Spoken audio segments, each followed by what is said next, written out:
یہ 3 طلاقیں پڑھو نا حدیث پاک. میرے نبی پاک علیہ السلام نے فرمایا ایک بندہ گنجا تھا. گنجا کوئی ترتیب آگے پیچھے ہو جائے تو مفہوم کے لحاظ سے، لیکن میں مفہوم اس کا واضح کرتا ہوں. ایک گنجا تھا، کوئی شے نہیں تھی، سر پہ بال بھی نہیں تھے، رویا کرتا تھا. اللہ تعالیٰ نے فرشتے کو بھیجا، تجھے کیا چاہیے؟ تو کہنے لگا بال آ جائیں اور تھوڑا مال آ جائے. فرشتے نے ہاتھ پھیرا تو بال بھی آ گئے تو بکریاں بھی آ گئیں، لائنیں لگ گئیں، مال ہی مال ہو گئے. دوسرے کے پاس گیا، وہ کوڑا تھا. اس کو جا کے کہا کیا چاہیے؟ کہنے لگا شفا ہو جائے اور کچھ اللہ تعالیٰ آسانی کر دے. شفا بھی ہو گئی، گائیں بھی دے دی، بھینسیں بھی دے دی، مال ہی مال ہو گئے. پھر ایک کے پاس گیا، وہ اندھا تھا. تجھے کیا چاہیے؟ اس نے کہا آنکھیں ملنے اور کچھ ساتھ اللہ مال دے دے. اونٹ ہی اونٹ ہو گئے. جب بڑا نواز دیا تو پھر مالک نے امتحان لینے کا ارادہ کیا. یاری تیری سونا ہے پر آزمائشاں بھی تیریاں اگ. آزمائشاں تیریاں، صحیح کہہ رہا ہوں، آزمائشاں تیریاں. یاری تیری سونا ہے پر آزمائشاں تیریاں. اے سونا پرکھیا جامدائی پہلو نہ لگاں دے لگ. اللہ نے فرمایا آزمائش کرو. سب سے پہلے گنجے کے پاس آئے، اسے کہا اللہ کے رستے میں کچھ دیکھنے لگا، میرے خرچے ہی بڑے.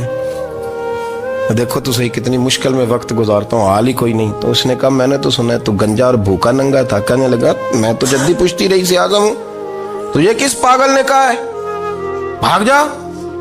اس نے کہا اچھا جیسے تو تھا ویسے ہی ہو جائے. کھیت کھلیان اجڑ گئے، پھر سے گنجا ہو گیا.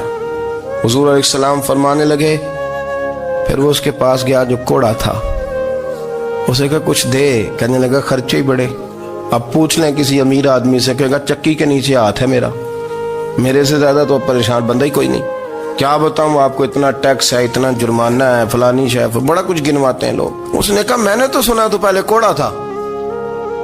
اس نے کہا اچھا دوڑ جا، میں تو رئیس اعظم ہوں، دادا بھی پردادا بھی اور ساری نسل ہی. اس نے کہا اچھا جیسے تو تھا ویسے ہی ہو جائے. پھر وہ گیا اندھے کے پاس اور جا کے کہا اللہ کے نام پہ کچھ دے. تو کہنے لگا رب کے نام پہ؟ یہ کھڑے ہیں اونٹ، جتنے تیرے دل کرے لے جا. اس نے کہا کیا معنی اس بات کا؟ کہنے لگا یار تجھے کیا بتاؤں، میں تو اندھا تھا، میں نے تو کبھی دنیا دیکھی نہیں تھی. پھر اس کریم نے فضل کیا تو مجھے بڑا کچھ دکھایا. میں کیا بتاؤں، میرا دل کر رہا ہے کہہ دوں کہ پھر اس نے کعبہ دکھایا، پھر اس نے روضہ رسول دکھایا، پھر اس نے ریاض الجنہ کے سجدے دکھائے، پھر اس نے اپنے محبوب کے دروازے کی رونقیں دکھائیں. اس نے بڑا کچھ دیا، اس نے بڑا نوازا. میرے